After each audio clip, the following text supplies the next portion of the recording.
ഫിദുകുട്ടിൻ്റെ annual day പെർഫോമൻസിന് വേണ്ടിയിട്ട് നമ്മൾ പോവാണ്. ഫിദുകുട്ടിനെ കുളിച്ച് കുട്ടപ്പനായി സുന്ദരനാക്കി നമ്മൾ പോകുന്നു.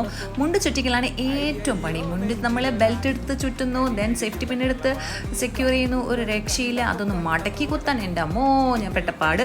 ദെൻ മുടിയെല്ലാം ഒന്ന് സെറ്റാക്കി എടുത്തു. താജ്മഹൽ പണിയെ നോക്കി നടന്നില്ല. അവനൊക്കെ വലിയൊരു ഷെയ്ഡ് വെച്ചു. കുറച്ച് ആറ്റിറ്റ്യൂഡുള്ള ഫോട്ടോസിനൊക്കെ വേണ്ടി പോസ് ചെയ്യാൻ പറഞ്ഞു. അവൻ നല്ല ആറ്റിറ്റ്യൂഡ് ഇട്ട് നല്ല കുറച്ച് ഫോട്ടോസൊക്കെ തന്നു. ഏറ്റവും ചേച്ചിയും അവനും കൂടെ വഴക്കിട്ട് പിരിഞ്ഞ് അങ്ങ് പോയി. ദെൻ ഞങ്ങൾ കുറച്ചും കൂടെ ഫോട്ടോസിനെ പോസ് ചെയ്ത് കൈകൂപ്പി നന്നായി ഒന്ന് പ്രാർത്ഥിച്ചു. മുണ്ടെങ്ങാനും ഒരു പോയാൽ കർത്താവേ പോയില്ലേ മാനം. ദെൻ ഞങ്ങൾ അങ്ങനെ ഫോട്ടോസൊക്കെ പോസ് ചെയ്ത് ഞങ്ങൾ യാത്രയായി സ്കൂളിലെത്തി നോക്കിയപ്പോഴാ കുറേ തവളക്കുട്ടന്മാർ ഇതേ സെയിം വയലറ്റ് ഡ്രസ്സൊക്കെ ഇട്ട് മുണ്ടെല്ലാം ചുറ്റി കുറേ പേരിങ്ങനെ അക്ഷമരായി കാത്തു നിൽക്കുന്നു. അടിപൊളി. അങ്ങനെ കുറേ കഴിഞ്ഞപ്പോൾ ബാക്ക് സ്റ്റേജിലെത്തി പെർഫോമൻസിന് വേണ്ടിയിട്ടുള്ള ഊഴം കാത്തു നിൽക്കുക.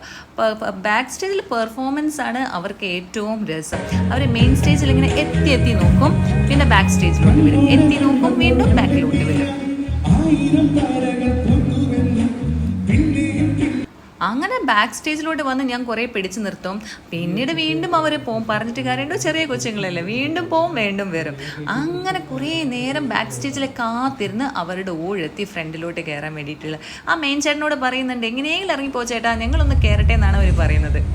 അങ്ങനെ സ്റ്റേജിൽ കയറിയപ്പോൾ എനിക്ക് ഭയങ്കര പേടിയായിരുന്നു. ഈ മുണ്ടെങ്ങാൻ അഴിഞ്ഞു വരുമോ, എന്തായിരിക്കും, കരഞ്ഞുകൊണ്ടിങ്ങ് താഴെ വരുമോ, കളിക്കാൻ അറിയത്തില്ല എന്നൊക്കെ പറയും. ഒന്നുമില്ലാന്നേ, നല്ല കൂളായി അവരെല്ലാവരും ഹാൻഡ്സം ബോയ്സ് ആയിട്ട് അങ്ങ് നിന്നു. സ്റ്റേജിൽ നല്ല ആറ്റിറ്റ്യൂഡൊക്കെ ഇട്ട് അങ്ങ് മാനം കാത്തു ഭാഗ്യം. ദെൻ ഡാൻസ് തുടങ്ങി പിന്നെ ഒന്നുമില്ല, നല്ല തവളക്കുട്ടന്മാർ പോലെ ഓടിച്ചാടി കളിക്കില്ലായിരുന്നു. രക്ഷപ്പെട്ടു. എൻ്റെ പേടിയുണ്ടായിരുന്നത് ആ മുണ്ടെങ്ങാൻ അഴിഞ്ഞു വരുമെന്നായിരുന്നു. സംഭവം സെറ്റായിരുന്നു, കുഴപ്പമില്ല. അതൊക്കെ അവൻ ബാലൻസ് ചെയ്തു.